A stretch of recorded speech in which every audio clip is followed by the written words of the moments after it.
Bon, là, on est en train de préparer le tuk-tuk pour notre future étape qui est Dembuya, donc pour aller voir les grottes de Dembuya mais aussi le rocher très connu de Sigiriya.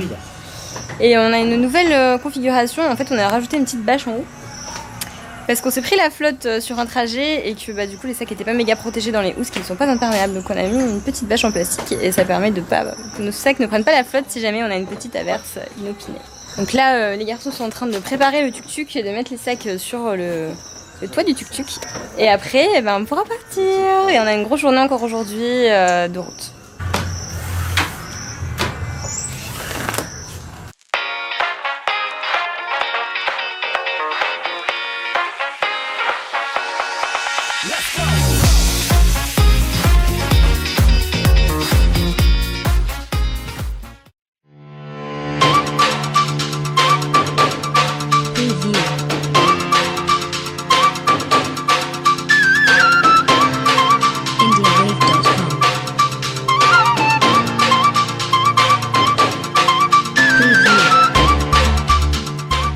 Donc là on vient de faire 6 heures de tuk-tuk avec 1 heure de pause, donc 7 heures de trajet. Et là on vient de s'arrêter pour aller voir un Bouddha taillé dans la pierre qui fait 15 mètres de haut.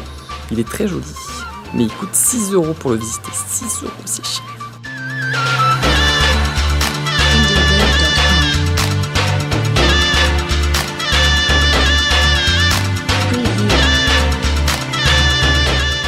Là on est à Dembuya, on part pour visiter des grottes troglodytiques.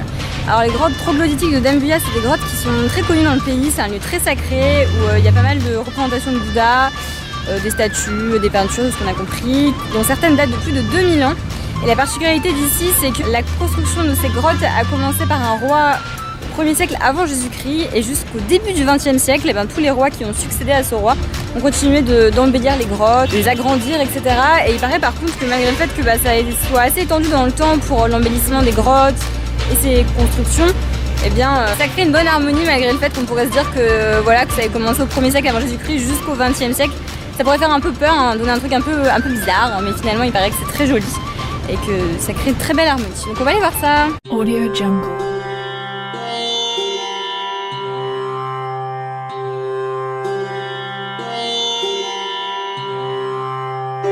Audio Jungle.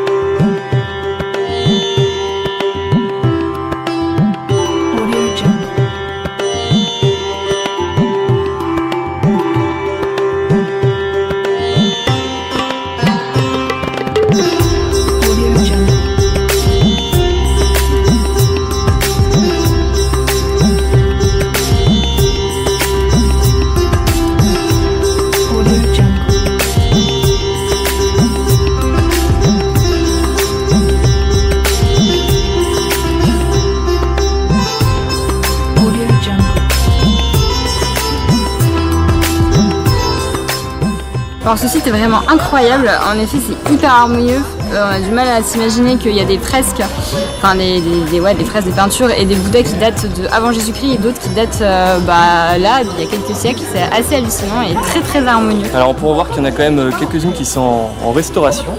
Et il y avait notamment un stupa qui avait été restauré il y a un petit moment maintenant parce qu'il avait été cassé par des voleurs qui croyaient qu'à l'intérieur des petits stupas on pouvait avoir un petit trésor caché. Malheureusement c'était pas le cas, donc ils ont tout pété pour rien. Ouais, un peu dommage quoi. Un peu dommage. En tout cas c'est vraiment magique.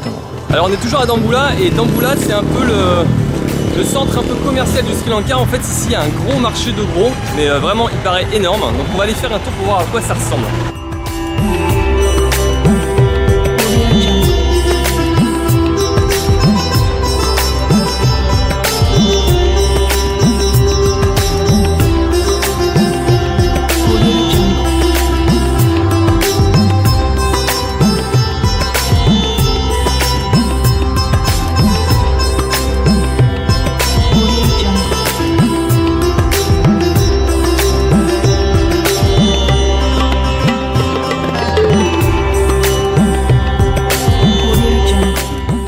Donc après les grottes de Dembuya, on a continué pour aller à Sigiriya. Sigiriya, c'est connu pour son très grand rocher. Du lion, le rocher du lion. Voilà, c'est ça. Donc ça va être notre défi sportif numéro 4, il nous semble, parce que c'est apparemment un escalier vertigineux pour arriver en haut. Ouais, ça grimpe sévère, il fait hyper chaud. En plus, on a eu la bonne idée d'y aller vers 16h, 15-16h. Ah, c'est pour voir peut-être le coucher de soleil. En tout cas, c'est hyper cher, mais il semblerait qu'il n'y ait pas que le caillou à monter, qu'il y ait des petits jardins, des petites choses à côté. Pour la petite histoire, en haut il y a des ruines, donc à la base on pensait que c'était un palais forteresse et finalement ce serait plutôt une espèce de complexe un petit peu religieux quoi. Donc voilà. Sinon en effet ça coûte cher, on aurait pu choisir l'option aussi, un gros rocher en face que tu peux monter pour beaucoup moins cher. Après c'est vrai qu'en effet ça n'offrait pas la possibilité de visiter les choses aux alentours. Donc on a opté pour la solution la plus onéreuse. Allez, c'est parti.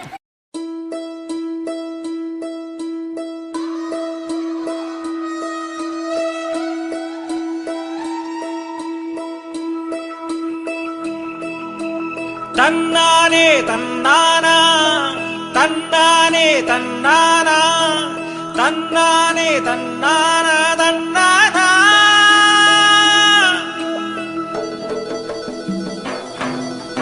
Tannane tannana, tannane tannana, tannane tannana, tannana. Bon alors c'est un petit défi aussi parce que j'ai quand même un peu le vertige et il paraît que c'est des escaliers bien raides, que la montée est bien vertigineuse. Donc bon, on va voir ce que ça donne. Hein.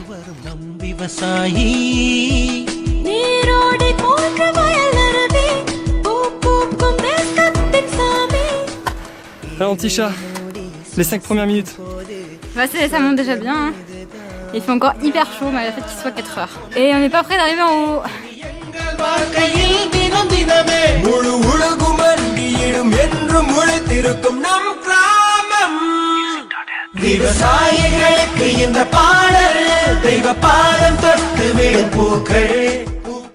Bon, ça fait à peine 15 minutes qu'on est sur le chemin. Et on peut vous dire que c'est chaud. Il fait très très chaud. On est tout luisant de transpiration. Et il y a un mec qui nous a fait un peu flipper en nous disant qu'il y a la semaine dernière, il y a un mec qui est mort d'un arrêt cardiaque tellement c'était fatigant. Donc c'est hyper rassurant.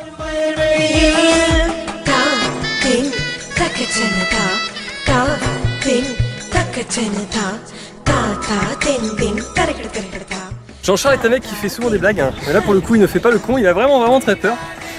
Parce que ce petit guézou, il a le vertige. J'ai pas du tout le vertige. Ah, regarde PSG, pense au PSG. Allez.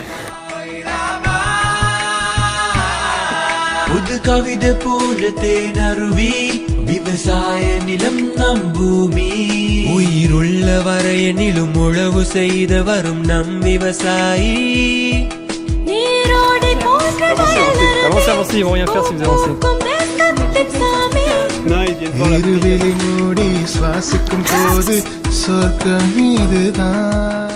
Ça y est, on est arrivé. Bon, c'était pas un putain de défi sportif, on a mis 30 minutes pour monter. Avec des petites pauses, donc ça va. Hein. C'était plus gérer un petit peu la notion du vide, etc. Mais en soi, c'était pas trop fatigant. Mais par contre, c'était très chaud.